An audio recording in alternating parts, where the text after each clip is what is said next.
Tonight is November 27th, 2009, and I'm going to show you my fleet of 3 SD70's. These are the standard cab models that were ordered to NS specifications, and they were delivered to Conrail in 1998.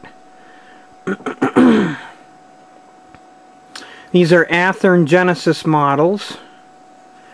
These are one of the older releases from about 4 years ago, I believe, so they don't have the MU hoses and cut levers and stuff, but the detailing is good.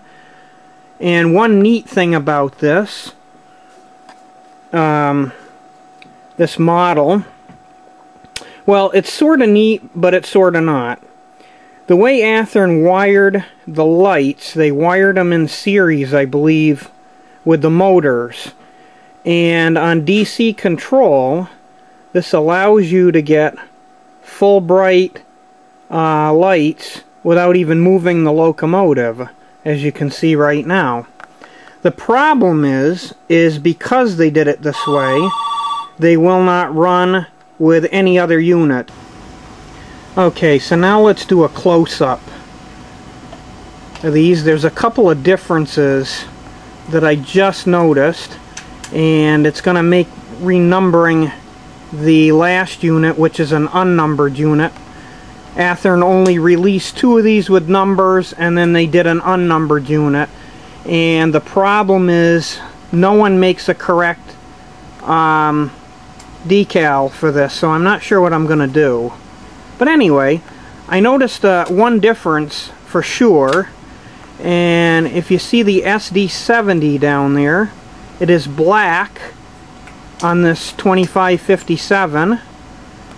And when we go to the next unit, which is 2572, you'll notice it's white, and it's it looks like it's slightly in a different spot. But let's do just a close-up here of the fuel tank. These are the radial HTC-R trucks.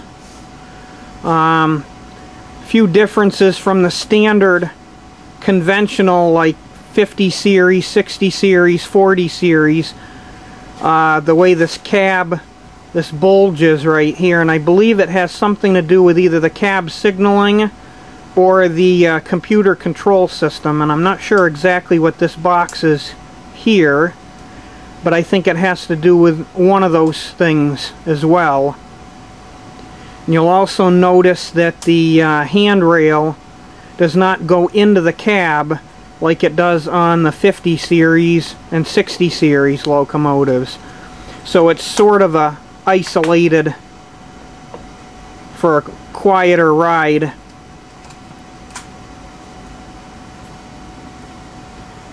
Anyway, it has the front dynamic brakes like the 60 and 50 series.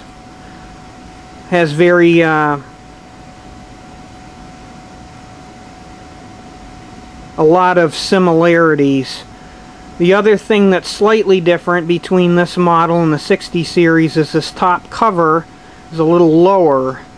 You'll notice there's the exhaust and turbo, and you can see how it drops down a little bit right there. That is a trait of a 70 series locomotive. And moving on down to 2572,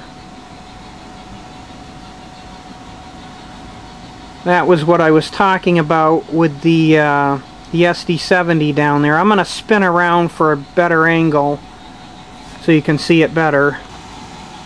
Okay, and from the other angle, now a better close-up of that SD70 in white. So now I'll have to look and see which ones were different. This also has cab interior. You can kind of see it through there.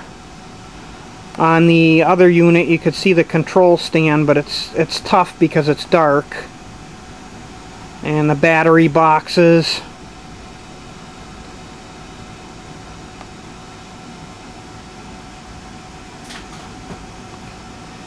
And and then down to the last unit, which is an Unnumbered, and that has white.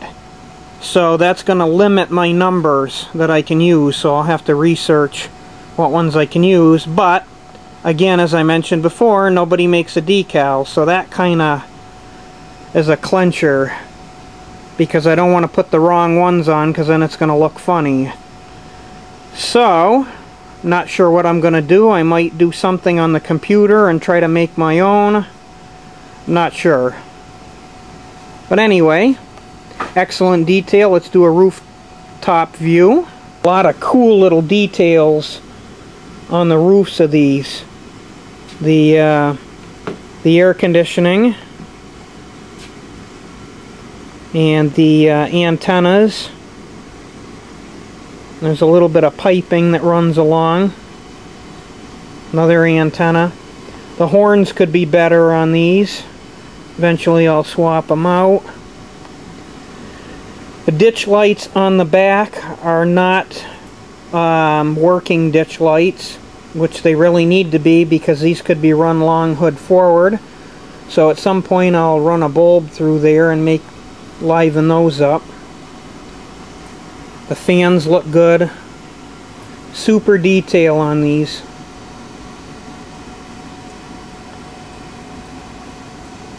If they made decals, I'd buy some more of the Unnumbereds and number them. But anyway,